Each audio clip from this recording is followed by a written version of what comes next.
A European police chief says the sophisticated online communications are the biggest problem for security agencies tackling terrorism.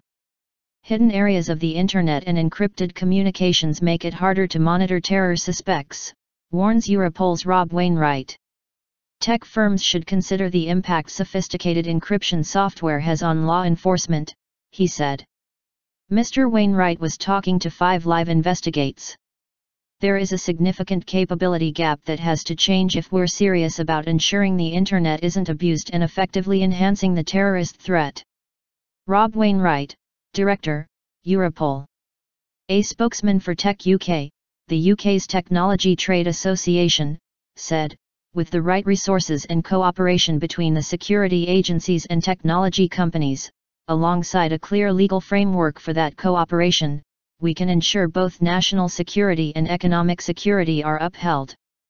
Mr. Wainwright said that in most current investigations the use of encrypted communications was found to be central to the way terrorists operated.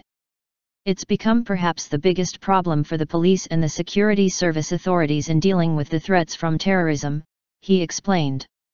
It's changed the very nature of counter-terrorist work from one that has been traditionally reliant on having good monitoring capability of communications to one that essentially doesn't provide that anymore. Mr. Wainwright, whose organization supports police forces in Europe, said terrorists were exploiting the dark net, where users can go online anonymously, away from the gaze of police and security services. Secret messaging. But he is also concerned at moves by companies such as Apple to allow customers to encrypt data on their smartphones. And the development of heavily encrypted instant messaging apps is another cause for concern, he said.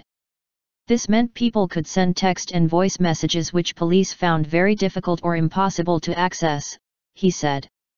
We are disappointed by the position taken by these tech firms, and it only adds to our problems in getting to the communications of the most dangerous people that are abusing the internet.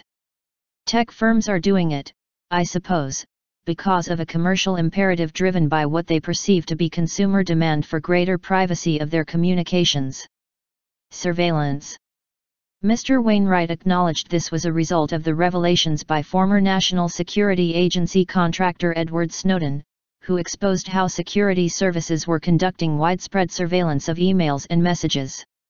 He said security agencies now had to work to rebuild trust between technology firms and the authorities. The TechUK spokesman told the program, from huge volumes of financial transactions to personal details held on devices, the security of digital communications fundamentally underpins the UK economy. Encryption is an essential component of the modern world and ensures the UK retains its position as one of the world's leading economies. Tech companies take their security responsibilities incredibly seriously, and in the ongoing course of counterterrorism and other investigations engage with law enforcement and security agencies.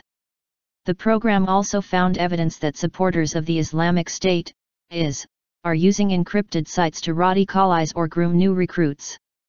On one blogging website, a 17-year-old girl who wants to become a jihadi bride is told that if she needs to speak securely she should use an encrypted messaging app.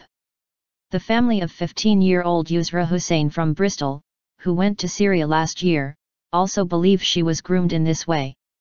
Twitter terrorism. The extent of the challenge faced by security services is shown in the scale of social media use by IS. Mr. Wainwright revealed that IS is believed to have up to 50,000 different Twitter accounts tweeting up to 100,000 messages a day.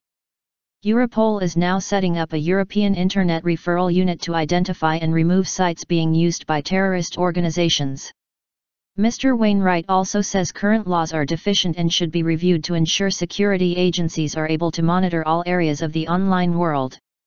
There is a significant capability gap that has to change if we're serious about ensuring the internet isn't abused and effectively enhancing the terrorist threat. We have to make sure we reach the right balance by ensuring the fundamental principles of privacy are upheld, so there's a lot of work for legislators and tech firms to do.